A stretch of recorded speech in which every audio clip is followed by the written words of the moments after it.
నమస్కారం. బీఆర్కే భక్తి ఛానల్‌కి స్వాగతం. నేను మానస. ఈరోజు మనతో పాటు ఉన్నారు ప్రముఖ ఆధ్యాత్మికవేత్త, జ్యోతిష్య వాస్తు పండితులు బ్రహ్మశ్రీ వీరాపురం సుబ్రహ్మణ్య స్వామి గురువుగారు ఉన్నారు.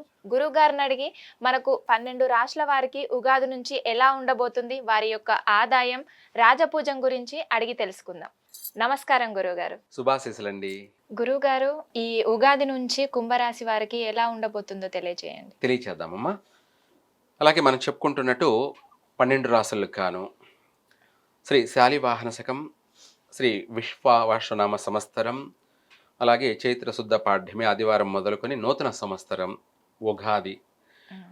ఈ ఉగాది అందరికీ కూడా కలిసి రావాలని నేను ఆ యొక్క భగవంతుడిని కోరుకుంటున్నాను. అయితే ఎందుకు ఇది కూడా మనం చెప్పుకుంటున్నామంటే చెప్పుకునే ఈ మకర రాశి, కుంభరాశి, ఇప్పుడు చెప్పబోయేది కుంభరాశి. ఈ ఈ 2 రాశులకి కూడా ఏలినాటి శని ప్రభావం.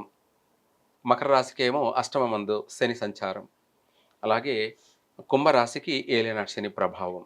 అయితే వీటి ప్రభావం వల్ల వీరికి ఆదాయం 8, అలాగే ఖర్చు 14.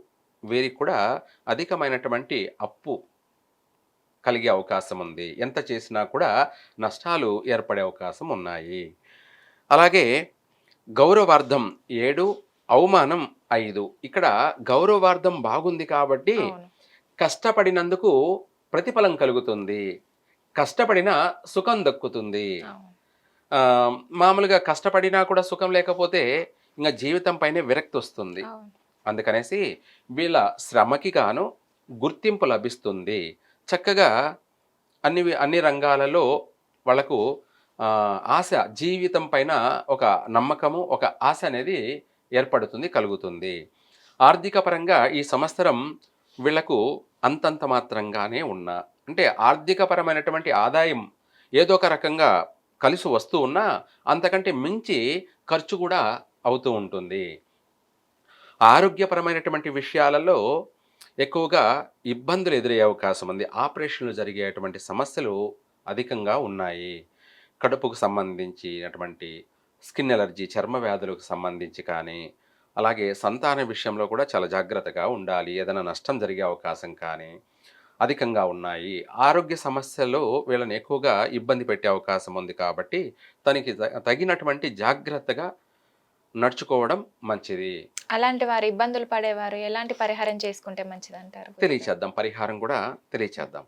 అయితే ముఖ్యంగా దానికన్నా ముందు వీరు వివాహ విషయాల్లో కూడా, దాంపత్య జీవితంలో కూడా కొంత నష్టాలున్నాయి.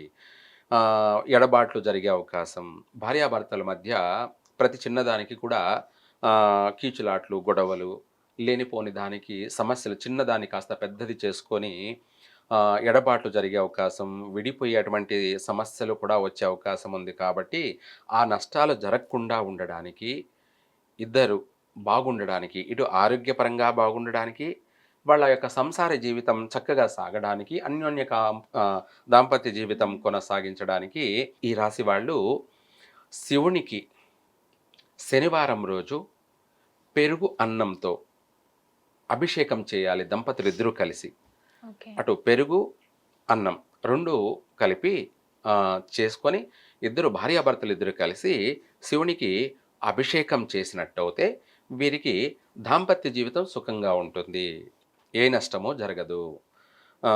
అలాగే ఎటువంటి ఎడబాట్లు జరగవు. ఎడబాటు జరిగిన తర్వాత పరిష్కారం చేసినా ప్రయోజనం లేదు, కాస్త ముందే చేసుకోవాలి. ముందే చేసుకుంటే ఆ సమస్య కాస్త చిన్న చిన్న తగువులతో తీరిపోతుంది, కానీ విడిపోవడాలు, ఎడబాట్లు జరగడాలు అనేది రాకుండానే పోతుంది. ఇలా చేసినట్టయితే వీరికి కలిసి వస్తుంది. ఆర్థిక పరంగా కలిసి వస్తుంది, ఆరోగ్యపరంగా కూడా కలిసి వస్తుంది, సంసార జీవితం కూడా కుదుట పడుతుంది. భార్యాభర్తల మధ్య ఎటువంటి నష్టాలు లేకుండా మంచి ఒకరి పట్ల ఒకరికి అవగాహన, అలాగే జీవిత బంధము బలపడుతుంది. సమయానుకూలంగా సంతాన భాగ్యం కూడా కలుగుతుంది ఈ రాశి వారికి. ఆర్థిక పరంగా కూడా కలిసి వస్తుంది. ఒకవేళ ఖర్చు చేశారు, అప్పు అయింది అంటే కూడా వీరు ఈ సంవత్సరం ఏదన్నా నూతన గృహాన్ని ఏర్పాటు చేసుకోవడం లాంటివి జరిగే అవకాశం ఉంది. అయితే ఈ రాశి వారు నూతనంగా ఏదైనా వ్యాపారాలు చేయొచ్చు కానీ ట్రావెల్స్ వ్యాపారాలు చేయకూడదు. ఎక్కువగా ఐరన్ బిజినెస్ లాంటివి కూడా ఎక్కువ చేయకూడదు. వాటితో పాటు ఇంట్లోకైనా సరే వాళ్ళ ఇండివిజువల్‌గా ఓన్‌గా వాడుకోవడానికైనా వాహనం కొనేటప్పుడు తగిన జాగ్రత్తగా మంచి బలమైనటువంటి ముహూర్తంలో కొనుక్కుంటే తప్ప, లేదంటే అన్ని విధాల నష్టపోయే అవకాశం ఉంది. ప్రమాదాలు సంభవించే అవకాశం ఉంది. తరచు ఆ వాహనాలకి రిపేర్లు, ప్రమాదాలు, అటుగా గూడా అధిక ధన నష్టం జరిగే అవకాశం కూడా ఉంది.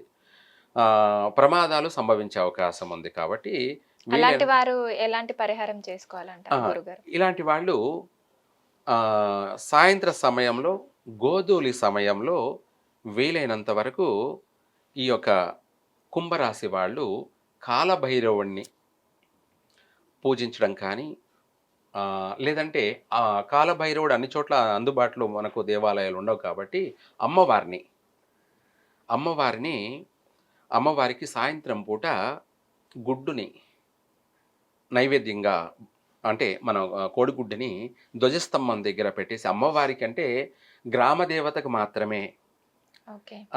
గుడ్డును నైవేద్యంగా పెట్టొచ్చు. లేదు శాకాహారులైతేనే మాత్రం బెల్లము, పెసరపప్పు కలిపి నైవేద్యంగా అక్కడ పెట్టి ముద్ద కర్పూరం వెలిగించి ప్రదక్షిణ చేసుకుంటూ ఏ అలా వారం చేస్తే అలా బావుంటుంది? శనివారం, శనివారం 27 వారాలు చేస్తే వాళ్లకు ఏ నష్టమూ జరగదు. ఇంకా కూడా కలిసి వస్తుంది. ప్రతి రంగంలో కూడా కలిసి వస్తుంది. ప్రశాంతంగా ఉంటారు, సంతోషంగా ఉంటారు. కుటుంబం అంతా కూడా ఆనందంగా ఈ సంవత్సరం వాళ్ళ నూతన జీవితాన్ని గడుపుతారు. చక్కగా ఆరోగ్యపరంగా బాగుపడతారు. వ్యాపార పరంగా అభివృద్ధి చెందుతారు. అన్ని విషయాలలో కూడా కలిసొస్తుంది. కాస్త ఒకవేళ అప్పయిందంటే ఆ అప్పు కూడా వృధా కాదు. వాళ్ళు వస్తువులు, వాహనాలు, అలాగే గృహ నిర్మాణాలు, ఇలా అనేక వస్త్ర అలంకరణ, ఇట్లా ఏదైనా సరే ఉపయోగకరమైనటువంటి దానికే వినియోగిస్తారు కాబట్టి అలా కూడా మంచి జరుగుతుంది. లేదంటే ఇబ్బందులు ఎదురయ్యే అవకాశం ఉంది. ఈ సంవత్సరం మొత్తం మీద ఓవరాల్‌గా ప్రతి ఒక్కరూ, ప్రతి ఒక్కరికి దైవానుగ్రహం అన్నది పొందాలి. పొందితేనే జీవితం అనేది కొనసాగుతుంది కాబట్టి ఆధ్యాత్మిక భావంతో ఎప్పుడైతే ఈ రాశి వాళ్ళు ప్రేమ, భక్తి, నమ్మకంతో చేస్తారో అంతే ఫలితం అనేది కూడా వీళ్ళకు కలుగుతుంది. ఓకే.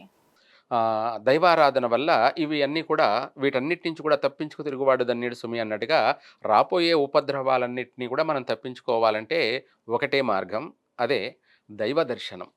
ఎక్కువగా దేవాలయాలు, పుణ్యస్నానాలు, పుణ్యక్షేత్ర దర్శనాలు, ఇవే కాకుండా ఏదైనా సరే ఎక్కువగా హోమాలు, జపతపాలు ఇవి ఆచరించడం వల్ల ఈ సంవత్సరం ప్రతి విషయం నుంచి కూడా అందరూ ప్రజలు బయటపడే అవకాశం ఉంది. అంటే చక్కగా అభివృద్ధి చెందే అవకాశం ఉంది. రాబోయే ఉపద్రవాలన్నిటిని కూడా తప్పించుకొని సమయానుకూలంగా అందరూ జాగ్రత్తగా అభివృద్ధి చెందేదానికి మంచి అవకాశం ఉందమ్మా. చాలా చక్కగా వివరించారు గురువుగారు. ధన్యవాదాలు.